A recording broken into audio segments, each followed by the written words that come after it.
Bonjour à tous et bienvenue au podcast À vos scrubs pré-choc, votre podcast québécois sur la profession infirmière. Cette semaine, j'ai eu le plaisir de discuter avec Marc-Soleil Fortier, qui est une ancienne infirmière qui a travaillé avec son rôle élargi dans le Grand Nord.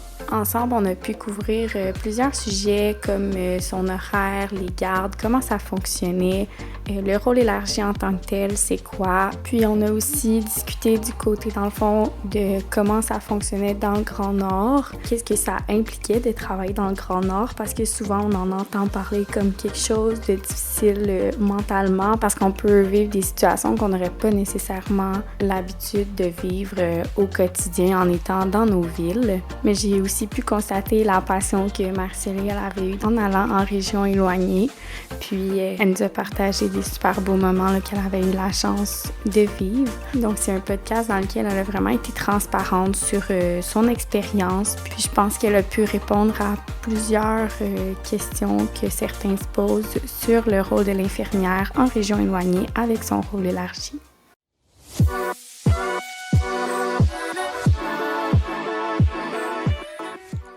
Salut Marc-Soleil! Allô Ariane! Ça va bien? Ça va super bien, toi? Oui.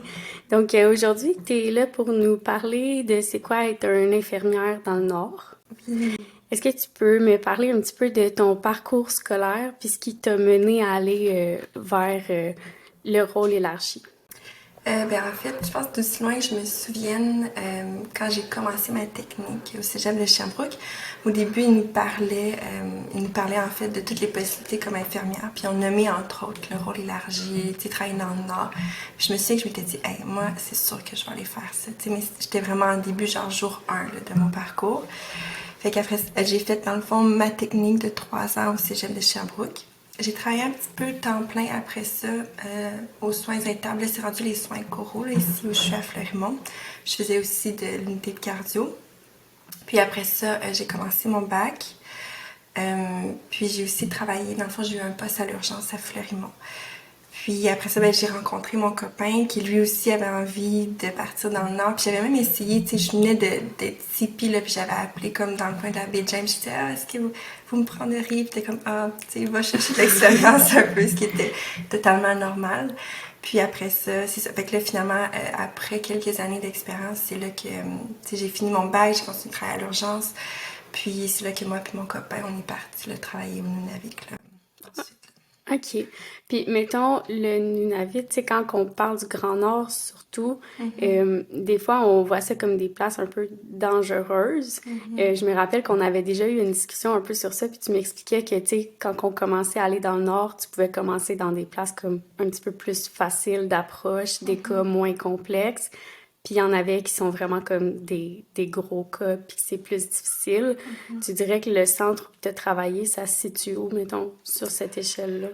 En fait, moi, j'étais dans le fond centre de santé Inuit-Étivique sur la côte de la baie du Thon. Puis, tu sais, il y a comme vraiment plusieurs villages. Mais moi, j'étais située dans le village de Pouvernitouk où il y a à la fois un centre de santé. Donc, le centre de santé est vraiment là, basé là. Puis, il y a comme une unité d'hospitalisation. Fait qu'il y a ça, il y a cet emplacement-là où il y a des infirmières qui travaillent. Puis, il y a le dispensaire de Pouvernitouk où il y a, à moins que ça allait changer, là, mais qu'il y avait 6 infirmières là, qui travaillaient en rôle élargi. C'est sûr que le village de Pouvernitouk, c'est un très gros village. Il y a vraiment beaucoup, beaucoup de personnes. Donc, c'est sûr qu'en termes de cas, on avait beaucoup de cas d'urgence. C'était des situations quand même... C'était pas rare qu'on fait passer un 24 heures réveillé de garde, puis tu sais, d'avoir comme une vingtaine de patients, puis au travers d'avoir des cas d'urgence. Mais ce qui est rassurant de ce village-là, tu sais, ça bouge énormément, mais tu sais, il y a quand même une équipe médicale sur place. Donc, tu sais, c'est toi la personne qui répond aux appels, aux urgences, mais si tu as besoin, par exemple, d'intuber un patient, tu n'attends pas qu'un avion atterrisse avec l'équipe médicale, les médecins s'en viennent, puis on va intuber le patient.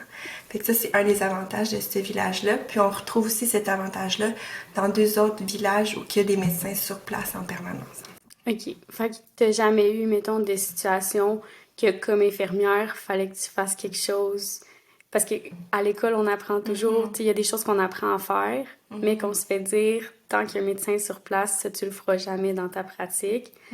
Est-ce que toi, il est arrivé des situations comme ça que tu as eu à faire quelque chose parce qu'il n'y avait pas de médecin sur place ou tu as toujours eu un médecin avec toi?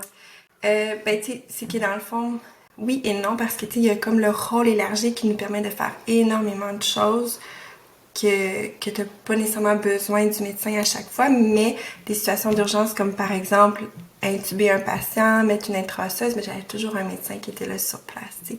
Fait que dans ces contextes-là, vraiment de soins d'urgence, urgence, si j'avais eu à décompresser un thorax, ben le médecin était là, donc c'est lui qui l'aurait fait. Mais tu sais, de l'autre part, tout ce qui est rôle élargi, par exemple, ça, il y avait énormément de choses qu'on faisait. Même si les médecins étaient sur place. Là. OK. Puis quand tu dis rôle élargi, c'est quoi, mettons, des choses que tu pourrais faire comme infirmière, même si tu es médecin? Il y en a vraiment beaucoup. Dans le fond, on a un guide thérapeutique, dans le fond, qui nous permet de faire beaucoup de choses. Fait que, tu sais, à la base, c'est nous, tu sais, comment ça fonctionne typiquement, là, puis c'est grossièrement, là, dans un dispensaire, c'est qu'on répond, dans le fond, à tout. C'est un peu comme de la clinique de sans rendez-vous, si on veut, mais en plus, on a toute la gestion des cas d'urgence aussi. Puis on a d'autres choses de santé communautaire aussi à travers de ça. Fait que tu sais, ce qu'on fait dans le fond, c'est qu'on fait vraiment l'évaluation complète du patient. Donc tu sais, s'il vient par exemple je prends par exemple un enfant qui vient pour de la fièvre depuis 72 heures, ben c'est nous qui allons faire l'évaluation complète. Donc tu sais, au niveau du questionnaire d'évaluation, mais aussi au niveau de l'examen physique, de la tête aux pieds, on va évaluer l'enfant complètement. Puis après ça, si par exemple, chez l'enfant, ben je note, mettons qu'il y a une otite de son oreille droite, ben à ce moment-là, le guide thérapeutique permet des traitements. T'sais, il y a comme des conduites à tenir, il y a des lignes directrices pour éviter, dans le fond, qu'il y ait des erreurs, puis tout ça. Mais si tout répond aux critères, ben moi, je peux décider, de par mon évaluation, de traiter l'enfant pour une otite. Fait que il y avait tout ce qui était de la sphère ORL, donc otite, mettons des streps, il y avait aussi beaucoup de trucs de dermato qu'on pouvait traiter, tout ce qui était infection urinaire non compliquée chez la femme, chez la jeune fille, dépendamment de l'âge. Il y avait tout ce qui était ITSS, il y avait aussi tout ce qui était points de suture, donc des traumas, des points de suture, on pouvait faire ça. Il y avait aussi, je sais pas si je l'ai dit, ITSS, cellulite, tout le problème de cellulite. Puis il y avait aussi d'autres problèmes comme constipation. C'est quand même assez large là, le guide de tout ce qu'on peut faire. Donc c'est régi par des barèmes, mais reste que c'est vraiment un gros document là, qu'on peut faire beaucoup de choses par nous-mêmes. Là. Fait que t'as une belle autonomie comme infirmière. Oui, vraiment. Mettons, mettons comme infirmière, outre, mettons, le travail comme infirmier praticien, mettons, spécialisé, ben, c'est comme la pratique la plus élargie là, qu'on peut connaître comme infirmière au Québec. Là. OK. Puis c'est quoi que toi, t'aimais le plus faire dans tout ça? Beaucoup. Ben, j'aimais beaucoup, toutes les rencontres de clinique. Tout ce qui était la clinique, c'est sûr que les gardes, c'est challengeant. Là, je veux dire, je suis une fille d'urgence, mais ça pouvait devenir épuisant aussi, là, quand t'es là comme plus que 24 heures ou des fois 24 heures d'affilée. Mais oui, toute la prise en charge, c'est l'espèce de sans rendez-vous là, qu'on prend. Les gens sont là pour toutes sortes de raisons, là, vraiment du sans rendez-vous. Là, fait que là, tu prends un patient, tu fais ton questionnaire, détaillé, ton évaluation physique, puis là, t'as comme des diagnostics différentiels dans ta tête, puis là, t'arrives à des conclusions, puis là, des fois, oui, tu peux initier des choses de façon autonome avec le guide thérapeutique, mais d'autres fois aussi, tu as appelé le médecin. Fait que, tu sais, ouais, la portion, je pense, d'évaluer le patient là, aussi complet, là, je trouvais ça vraiment, vraiment intéressant, puis d'arriver à, comme, hey, tu sais, je veux dire, j'entends une diminution d'entrée d'air à droite au niveau de ses poumons, je pense qu'il y a une pneumonie avec, tu sais, tout le tableau, puis mon évaluation, puis faire un X-ray, puis il y a bel et bien une pneumonie, fait que c'est le fun, là. Un peu jouer à Sherlock Holmes, ouais, puis pouvoir donner une réponse, parce que, mettons, si on n'est pas en région éloignée puis qu'on est à l'urgence, ben tu sais, oui, on peut essayer un peu de trouver une hypothèse sur le problème, mais au final, c'est le médecin qui va toujours avoir le dernier mot. Là. Oui, tout à fait. Tandis qu'en région éloignée, ben c'était toi. Oui, ben pour en tout cas pas tout, mais pour beaucoup de problèmes de santé, là, on avait cette autonomie-là là, de pouvoir supposer là, des problèmes de santé là, probables. OK. Puis comment ça fonctionnait, vos horaires? T'sais, toi, dans le fond, tu étais engagée par le CIS là-bas? Oui, moi j'ai été engagée dans le fond par le Centre de santé Nouveau-Étivique. Okay. Puis à ce moment-là, ben moi à l'époque, là, je sais que la gestion au niveau des horaires a beaucoup changé, mais à l'époque, moi j'avais été engagée temps plein avec mon conjoint. Donc on était comme environ 2 mois là-bas, puis on avait 1 mois de congé par la suite. OK. Fait que ce qui faisait qu'on avait comme 4 sorties par année. Puis, tu sais, dans le fond, ces sorties-là, dans le fond, avec tout notre temps de garde, notre temps supplémentaire, tout ça, c'est ce qui faisait qu'on était aussi rémunérés pendant ces sorties-là, plus nos vacances là, qu'on avait dans l'année. Là. Quand tu dis tes gardes, mettons, pendant les 2 mois que tu étais là, ton horaire, ça ressemblait à quoi? C'est quoi les chiffres de réguliers que tu avais? Puis qu'est-ce qui était comme plus des gardes? Ben nous, on était une grosse équipe, fait que c'est sûr que notre tour de garde revenait moins souvent que, par exemple, ceux qui sont 2 ou 3 en village ou qui sont vraiment plus souvent de garde. Mais je dirais que de mémoire, dans le fond, notre horaire, on travaillait du lundi au vendredi de 9 à 5. Fait que ça, c'était la clinique, où comme je disais, on avait comme la clinique de 100 rendez-vous majoritairement, mais on avait aussi des cliniques de vaccination, d'autres tâches à faire connexes. Puis en dehors de ces heures-là, c'était les heures de garde qu'on faisait comme à tour de rôle. Fait que je dirais qu'il y avait une semaine qu'on avait une garde ou une deuxième de garde, parce que t'es toujours premier de garde, deuxième de garde, donc au cas que ça déborde ou qu'il y ait des urgences.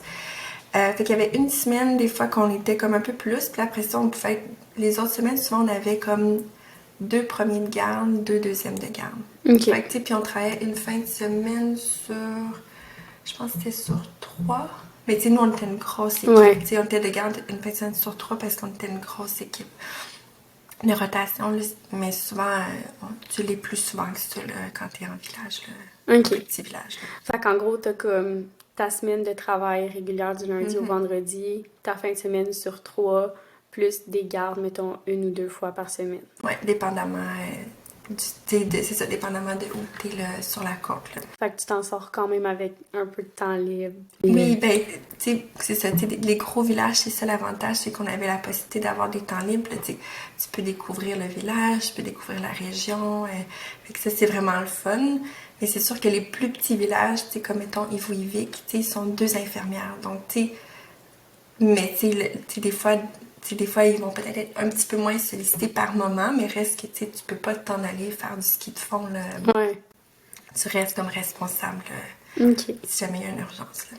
Puis quand on parle de régions éloignées, surtout, des fois on parle de comme sécurité, parce qu'on dit que c'est difficile, que la clientèle, souvent, ça va être comme de la clientèle plus vulnérable, qui n'ont pas nécessairement la même éducation que nous.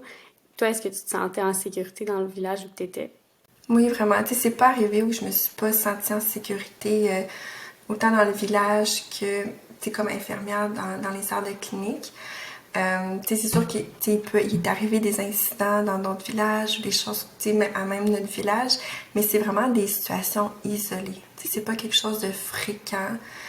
Ou que, tu sais, mettons, des gens qui viennent de l'extérieur du village, qui sont pas, par exemple, des Inuits ou qui vont subir de la violence, c'est vraiment plus entre eux. Mais tu sais, moi, je me suis jamais pas sentie en sécurité, mais en même temps, tu sais, je me promenais pas à 3 heures du matin partout dans le village toute seule, tu sais. Tu sais, tu fais quand même attention parce que, tu sais, je veux dire, c'est pas un environnement, mais tu sais, il y a aussi les animaux, tu sais, je veux dire, il y a quand même les animaux la nuit puis tout ça le soir. Il y a aussi les gens qui peuvent conduire des fois, tu sais, des fois ils sont en état d'ébriété ou quoi que ce soit. Fait que, tu sais, la sécurité est quand même overall, tu sais, pas juste, tu sais, une violence directe, là. Mais non, ça m'est jamais arrivé de me sentir pas en sécurité ou d'avoir peur ou quoi que ce soit, là. Puis comment ça marche pour les urgences? Est-ce que c'est comme... Y a-tu des ambulances? Est-ce que c'est les gens qui emmènent leurs collègues? Est-ce que... Ça, c'est comme le bout crunchy, là. En fait, ben, les urgences, dans le fond, quand t'es infirmière de garde, t'as le téléphone de garde, donc c'est toi la centrale. Fait que les gens appellent de leur domicile ou peu importe où ils sont, puis ils disent, bon, ben, tu sais, des fois, ça peut être de toutes sortes, là. Ils peuvent t'appeler pour dire, parce que, tu sais, l'hôpital, elle est fermée en dehors des heures d'ouverture, donc c'est juste les urgences, comme on dit, mais une maman pourrait autant appeler pour « Ah, mon bébé fait 39 de fièvre depuis 2 jours, il me semble qu'il boit moins, etc. etc. » Puis tu vas dire « Ok, parfait, on se rejoint à la clinique, donc tu vas le voir en dehors des heures de clinique. » Mais ça peut être aussi un accident de VTT, fait que quelqu'un va t'appeler pour dire « Il y a un gros accident de VTT, la personne est inconsciente. » Fait que là, on a ce qu'on appelle les first responders. Fait que, tu sais, on a comme une espèce de walkie-talkie, si on veut, là, ou qu'on appelle les first responders, qui, eux, ce sont des personnes majoritairement inuites, qui sont formées, dans le fond, pour être first responders,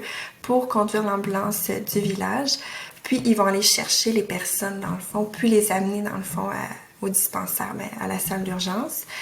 C'est sûr que des fois, il y en a, des fois, ils sont pas là, des fois, il y en a pas qui sont sidulés. Donc, c'est déjà arrivé, par exemple, que moi, j'étais première de garde et que j'ai envoyé mon deuxième chercher un poignardé qui était poignardé là, dans son domicile. Fait que, tu sais, ça reste que ça se peut que tu aies ton rôle élargi jusqu'à ce point-là qu'il faut que tu conduises une ambulance, mettons, là. Ouais.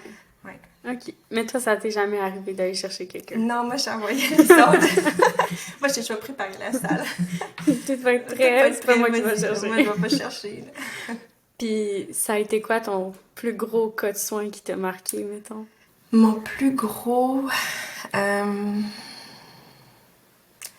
Il y en a quand même beaucoup. Tu sais, Il y en a quand même plusieurs. Je me souviens surtout d'une semaine où ça avait été là, intense. Là, les cas d'urgence, là, c'était poignardé par-dessus poignardé. Puis ouais, tu sais, je pense que les cas de... Tu sais, les poignardés, c'est quand même des cas extrêmes. Là, tu sais, ça a été quelque chose. Puis tu sais, c'est pas non plus quelque chose que j'avais eu à l'urgence à Fleurimont. Tu sais, c'est pas... Je sais pas aujourd'hui, là, mais moi, quand j'y étais, tu sais, c'était pas une clientèle qu'on avait beaucoup, peut-être, versus, mettons, à Montréal. Ou, Ouais. Fait que c'était vraiment tout nouveau pour moi. Fait que ça a été vraiment des gros cas. Tu sais, des gros poignardés où tu mets des drains thoraciques et tout. Mais sinon aussi, tu sais, d'autres cas qui sont pas nécessairement, pas nécessairement qu'on a réussi à sauver ou qui étaient gros, mais tu sais, tout ce qui est, mettons, les suicides des gens que tu connais, là, des personnes de la communauté que tu as côtoyées, ça, c'était difficile. C'était comme des grosses situations. Tu essaies de tout faire, puis finalement, ça fonctionne pas, là. Fait que, tu sais, ça a été aussi... Parce que d'habitude, tu sais, souvent, quand tu travailles à l'urgence, ben, tu reçois beaucoup de gens. Puis oui, tu sais, des situations qui vont venir te chercher, mais c'est rarement des gens que tu connais. Tu sais, versus là, c'est souvent des gens que tu côtoies leur famille, tu apprends à les connaître, surtout après plusieurs années. Fait que ça a été des situations plus difficiles, mettons, là. Fait que toi, t'étais quand même proche de la communauté dans laquelle tu vivais, si je comprends bien. Ouais, ben tu sais, après, on a été peut-être 3 ans et demi, presque 4 ans dans le Nord. OK. Puis, tu sais, après la première année, tu sais, les gens, ils te voient, ils savent que tu reviennes, ils t'ont eu comme infirmière, fait qu'il y a comme une relation, tu sais, ils sont contents de te voir, ils sont contents de te voir arriver. Fait que, tu sais, veux pas, tu sais, tu reçois les appels de garde, puis tu dis, ah, ben oui, hi, Elisapi, fait que tu reconnais les gens au téléphone aussi, fait qu'il y a vraiment des liens qui se forment, tu sais, puis il y a des gens aussi que tu apprends à connaître davantage, fait que, tu sais, oui, avec plusieurs personnes, j'ai pu... tisser des liens serrés puis développer des beaux contacts, des belles amitiés. Fait que ça, c'était le fun, mais en même temps, ça m'est arrivé de perdre des gens aussi, là. Ouais. Fait que, tu sais, des fois, quand on parle de régions éloignées, on dit que ça peut être difficile de créer un lien avec les communautés, justement, à cause des différences culturelles et tout. Toi, t'as pas eu ce problème-là à créer des liens? Ben...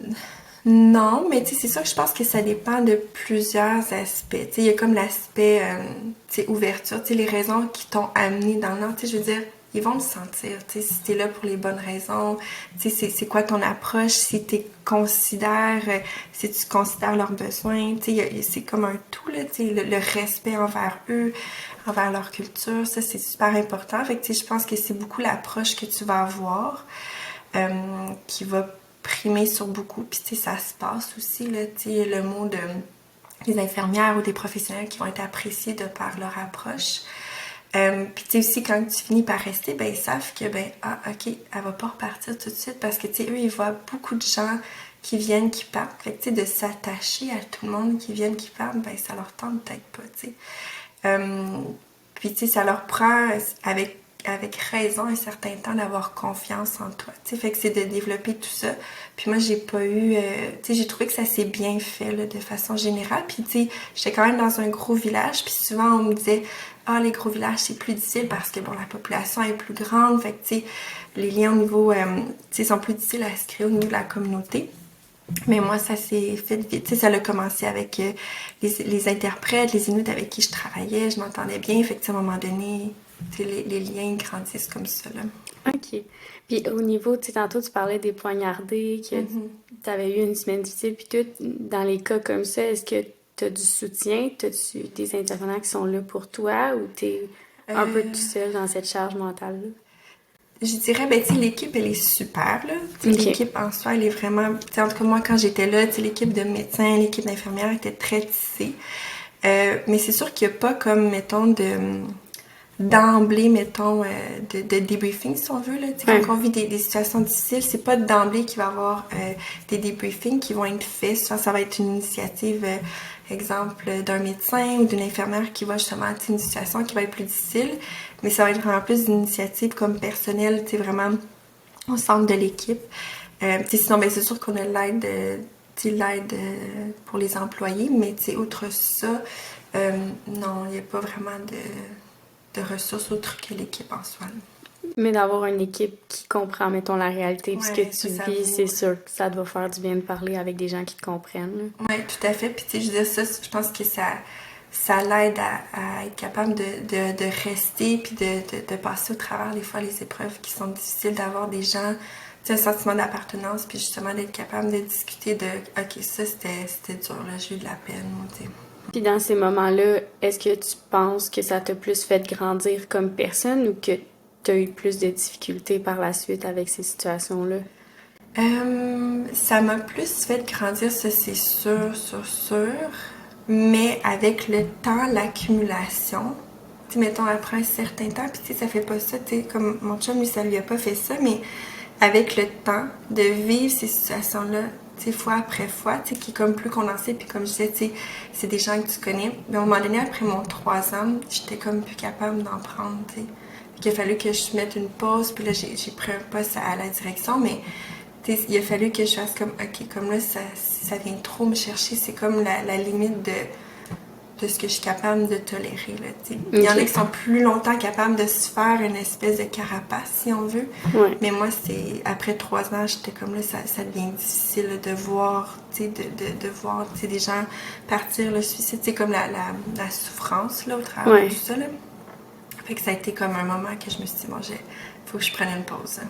Puis t'as été dans la direction après de ce centre-là? Ou... Oui, dans le fond, au même moment, je me disais, bon, je vais être plus en santé communautaire, qu'est-ce que je fais?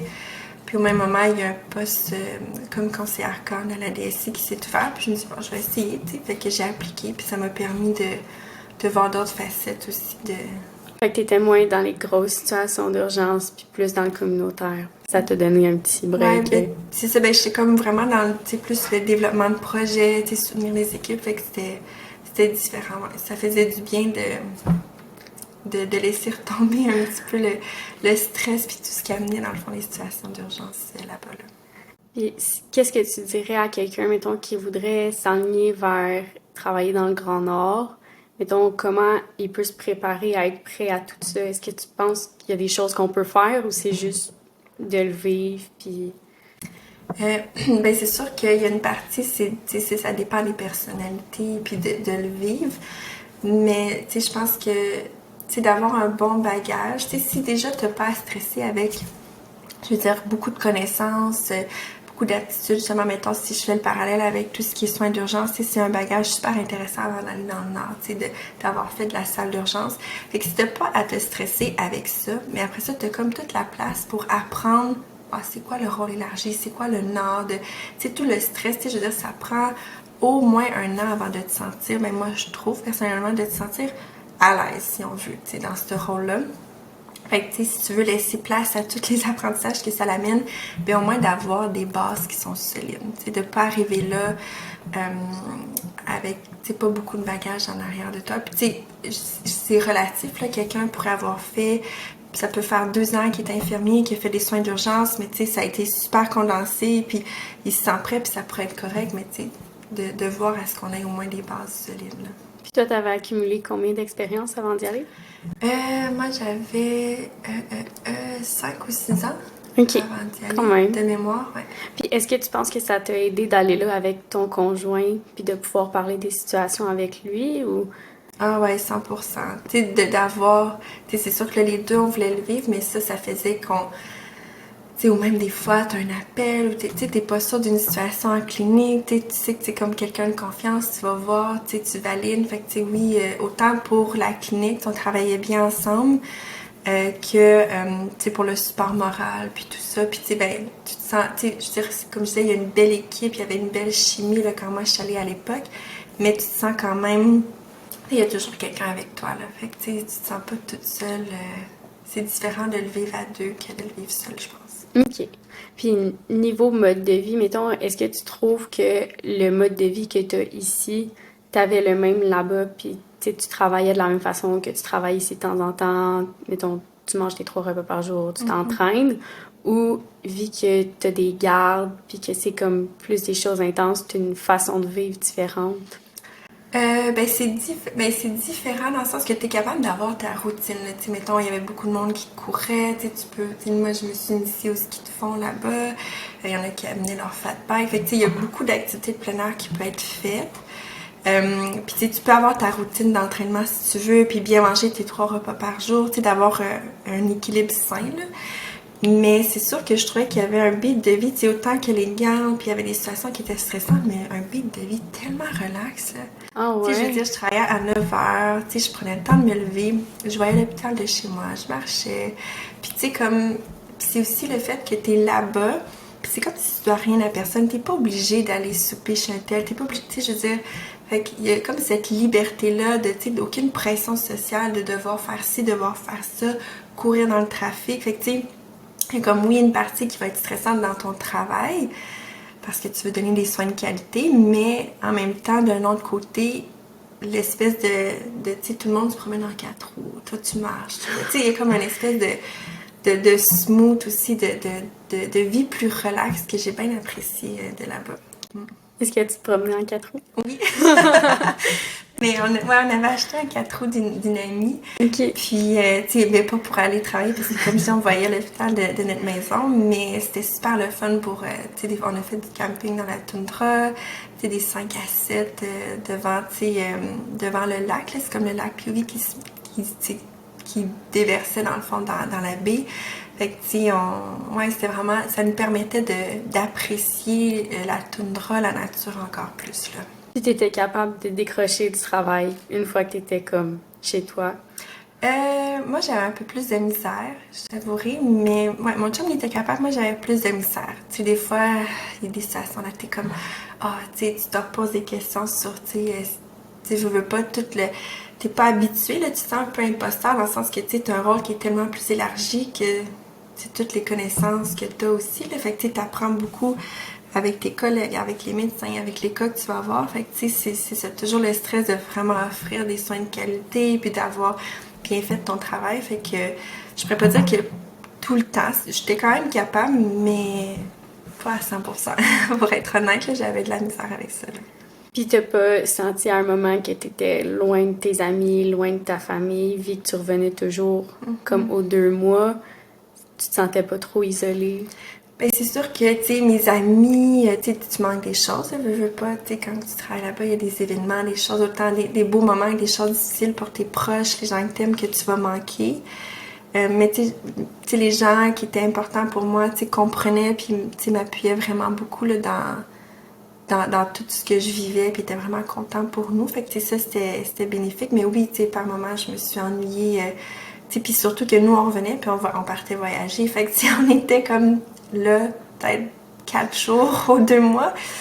Fait que, tu sais, effectivement, je me suis ennuyée, mais en même temps, on a vécu tellement de choses extraordinaires là-bas que les gens étaient contents pour nous, puis je leur ferais n'importe quand, là. Ouais. Mettons, là, tu te fais offrir, mettons, un contrat d'1 an. Est-ce que tu le ferais? Ben là, tu sais, avec des jeunes enfants, je te dirais que non, parce que, tu sais, il y en a qui amènent leurs enfants là-bas, tu sais. OK. Mais c'est quand même très compliqué. Tu sais, je serais pas fermée à 100%, mais c'est très compliqué. Puis, tu sais, ce serait surtout, je voudrais pas priver mes enfants de, tu sais, sont très proches de mes beaux-parents, tu sais. La famille, c'est super important pour eux. Fait que, tu sais, moi, j'irais, mais, tu sais, je voudrais pas, comme, impliquer mes enfants, tu sais. C'est un peu contre peut-être ce qu'ils voudraient vraiment. Mais tu vois, comme mon chum, il retourne dans 2 semaines. Là. Ça va faire 2 semaines là-bas. Là, il y avait beaucoup de besoins. Fait que, tu sais, il retourne. Fait que, on sait jamais. Parce que la vie peut nous réserver, mais... Puis, il retourne, dans le fond, est-ce que vous êtes encore employé là-bas, puis c'est pour ça que vous pouvez y retourner n'importe quand, ou comment ça fonctionne? Non, en fait, c'est que, ben, un peu comme partout au Québec actuellement, ils ont énormément de besoins. Ouais. C'est vraiment criant les besoins au nord. Fait que dans le fond, mon conjoint, ça faisait quelques temps qu'il pensait, tu sais, pour aller revoir la communauté, aller revoir les gens, tu sais, comme revivre la vibe, là, parce qu'on avait beaucoup, beaucoup aimé ça, le nord. Puis il m'a même dit, ben toi, si tu veux y aller, vas-y. Moi, j'étais comme, je peux pas être 2 semaines sans mes filles, c'est surtout ça. Puis fait que lui, il part, il a donné son nom, puis ils ont dit, il y avait tellement de besoins qu'ils ont dit, parfait, tu sais. Fait qu'il n'y a pas eu comme le gros processus d'embauche super long, il a été pris. Ouais, puis... vu qu'il était un ancien employé. OK. Puis c'est ça. Puis ça a été accordé par son milieu. Fait que toutes les étoiles étaient bien alignées là, pour lui. Là. Oui, c'est le fun. Ouais. Puis lui est infirmier aussi, hein? Infirmier, praticien maintenant. OK. Ouais. OK. Mais il est infirmier aussi, il n'y a pas, mettons, médecin. Non. De quoi? OK. Puis c'est à quel moment tu penses dans une vie que c'est mieux pour une personne d'aller dans le Nord? Je sais que ça dépend de chaque personne, là, mais à peu près, est-ce que tu dirais, je suis vraiment heureuse de l'avoir fait avant mes enfants? Est-ce que tu dirais plus tard, mettons, quand les enfants sont rendus adultes? Selon toi, qu'est-ce qui est le mieux? Ben c'est sûr que la période enfant, jeune enfant, c'est plus compliqué. Ça se fait, là, j'en ai vu qui l'ont fait, ça se fait, mais ça implique des nounous, ça implique comme vraiment beaucoup de choses. Que moi, ça me tentait moins cette période-là là, d'aller là. Fait que tu sais, le avant avoir des enfants, c'était vraiment, ben je trouvais une belle période parce que de un, t'es en forme, on dirait qu'à un moment donné, je sais pas si tu sais, j'aurais l'énergie de refaire des gardes, et ça là, j'ai des jeunes enfants, mais tu sais, à un moment donné, faire des gardes des 24 heures, tu sais, le stress que ça apporte, tu sais, j'ai l'impression que quand t'es jeune, ben t'as comme cette drive-là, cette adrénaline-là, puis cette énergie-là qui te permet de comme bien le vivre ou je dis pas que plus tard non plus, là, mais je pense que c'est vraiment un âge qui est super bien là, avant d'avoir des enfants. Mais il y en a aussi beaucoup qui retournent après. Okay. Qui ont déjà été avant d'avoir des enfants, ils ont eu des enfants, puis ils reviennent un peu plus tard finir leur carrière au Nord, ce qui est super. Puis il y a tellement de possibilités de postes. On parle de rôle élargi, de cas qui nous donnent de l'adrénaline, mais aussi des postes en santé communautaire, des postes en santé sexuelle. C'est très large tout ce qu'on peut faire. Fait que si jamais ça tente d'y retourner, mais d'être moins sous les urgences puis les nuits blanches, ben il y a d'autres possibilités là. Fait que c'est ça la beauté de ce travail-là. Là. OK. Puis est-ce que toi, tu penses y retourner? Mettons, quand tes enfants vont être plus adultes ou... Je sais pas. Je laisse la porte ouverte là, parce que c'est vraiment une place que j'ai vraiment, vraiment adorée. Puis, tu sais, qui me manque, là, tu sais, je veux dire, c'est comme j'ai quand même habité là, tu sais, ça fait partie de ma vie vraiment beaucoup pendant quelques années. Fait que, tu sais, c'est pas quelque chose que je ferme la porte, mais tu sais, je me laisse vraiment porter. Je me dis pas, c'est sûr que je vais y aller, parce que, tu sais, j'ai tellement d'idées, tellement de choses que j'aime, tellement de projets que je me laisse juste porter par la vie. On verra. Puis pour se rendre là, il faut une formation, j'imagine, en rôle élargi? Ouais, dans le fond... en tout cas, pour le centre de santé Nolitivic, eux, ils exigent, en le fond, ben, c'est parce que tu as comme plusieurs possibilités. Là, si tu vas vraiment en rôle élargi, en dispensaire, donc là, tu as une formation d'environ 1 mois intensif sur vraiment le rôle élargi. Mais tu as aussi la possibilité, si par exemple, tu n'es pas sûr d'aimer le rôle élargi, tout ce que ça implique, ou que tu dis, ah, mais ça me semble manque un peu d'expérience, ben, tu as quand même la possibilité d'aller travailler sur le département à Pouvernitouk, où que là, tu vois de tout. Tu vois du 0 à 99 ans. Tu fais de la salle d'accouchement, tu fais de la néo, tu fais des soins intensifs, puis tu vas chercher des patients en médevac, donc en avion, en évacuation aérienne. Fait que tu pars, mettons, toi, tu as des gardes médevac, les gens du département. Fait que tu peux aller chercher des patients pour toutes sortes de raisons dans ton village. Ça peut être aussi d'aller intuber un patient en village avec les médecins. Fait que, tu sais, c'est aussi un rôle qui est extrêmement cool, puis que les gens, des fois, ils connaissent moins. Mais, tu sais, des fois, comme première approche, tu sais, pour découvrir le Nord, est-ce que j'aime ça? Est-ce que... Ben, ça peut être... Puis moi, j'ai des amis qui ont été là, puis qui sont jamais repartis du département. Puis, tu sais, fait que des fois, tu sais, ça peut être cool, là, les médevacs, les aurores boréales au travers des avions, puis c'est quand même pas banal. Là. Ouais. Puis, combien de temps d'expérience il faut, mettons, pour quelqu'un qui veut faire ça? Pour le département, ben, avant, c'était 2 ans. Je sais pas aujourd'hui, tu sais, ils ont tellement de besoins, c'est peut-être moins, mais avant, ils demandaient 2 ans.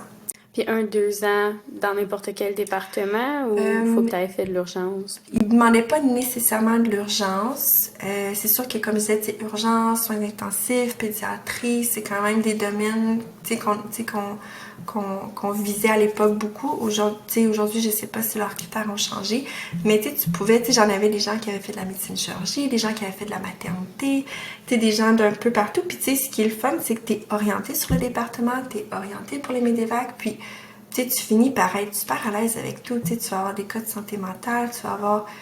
fait que ça l'ouvre vraiment ton champ d'expertise. Là. Si justement tu dis, moi, par exemple, j'ai que fait de la médecine chirurgie jusqu'à présent, est-ce que je serais capable? Ben oui, vas-y, applique, va vivre l'expérience, puis après ça, éventuellement, si après quelques stretches, quelques années sur le département, ça te tente de faire du rôle élargi, fais la demande auprès du centre de santé, puis ça se peut aussi que ça te tente pas parce que tu tripes faire des MEDEVAC, puis être sur le département, puis tout ça, là, fait que... Mais c'est super le fun. Oui. Est-ce qu'il y a d'autres choses que tu penses qu'il serait pratique de discuter sur le rôle élargi? Ou tu penses qu'on a pas mal tout couvert? Je pense qu'on a fait le tour. Juste que, quand on va là-bas, que ce soit en rôle élargi ou peu importe, quand on va au Nord, c'est vraiment, de y aller pour les bonnes raisons. Oui, de découvrir la profession, à son plein potentiel. Je pense que c'est vraiment extraordinaire, la profession infirmière dans les régions éloignées. Mais aussi d'avoir le goût de découvrir les gens qui habitent là-bas, la culture. Puis, de ne pas arriver avec nos idées à nous, puis de vouloir imposer nos choses à nous, de vraiment faire preuve d'ouverture, puis de respect envers les gens, puis de travailler en équipe avec eux pour améliorer leur santé. Je pense que, cette sensibilité-là envers les gens, puis de les découvrir leur culture, c'est vraiment important pour vraiment avoir une belle expérience, mais qu'eux aussi aient une belle expérience de ton passage dans leur vie. Là.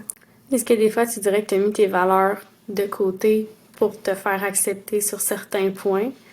Je pense que, je veux dire, t'as pas le choix de... des fois, t'arrives avec toi, tes valeurs, ta vision de ce que ça devrait être la santé ou ce que ça devrait être fait comme ça, mais c'est pas les besoins, puis c'est pas comme ça que eux ils veulent que ça se fasse.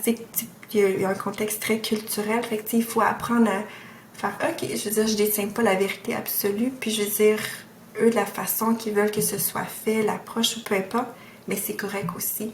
Tant qu'on arrive à une meilleure santé ou quoi que ce soit, mais ça peut être fait différemment que moi je le vois. Fait que oui, on n'a pas le choix de, sans se négliger, d'être conscient de nos valeurs, de ce que ça vient chercher en nous, mais d'être capable d'avoir l'ouverture puis de dire, j'ai assez de respect pour toi pour respecter ce que toi tu as réellement besoin, parce que c'est pas moi qui est malade, c'est pas moi qui a des besoins en santé actuellement, mais c'est toi, t'sais. Fait que toi, tu lui dis, mettons, ce qu'il devrait, puis après ça, tu fais avec les choix selon ses besoins. Oui, des fois, c'est juste d'accompagner les gens, ça va être dans ton approche aussi, des fois, la notion du temps, des fois, la notion des suivis, des choses que nous, on est très by the book ou très rigide, mais que eux, ils le voient différemment, puis c'est correct, fait que d'amener tout ça, puis de normaliser ça, parce que c'est ce que eux ils veulent, puis c'est leur façon à eux de vivre, puis c'est tout aussi correct que ce que nous on fait là. Mais parfait. Merci beaucoup, c'était super intéressant. J'espère que ça va avoir répondu à tous ceux qui avaient des questions sur le rôle élargi. Oui, de donner le goût d'y aller. Oui. T'as-tu un conseil pour finir ou quelque chose à dire à quelqu'un qui hésiterait ou... Si quelqu'un hésite ou dit « je devrais-tu », c'est go, vas-y. Ça va être de loin la plus belle expérience de carrière. Fait que dès qu'il y a une petite tentation là, d'y aller à fond, puis ils ne seront pas déçus. Tout à fait. Mais merci. Merci à toi.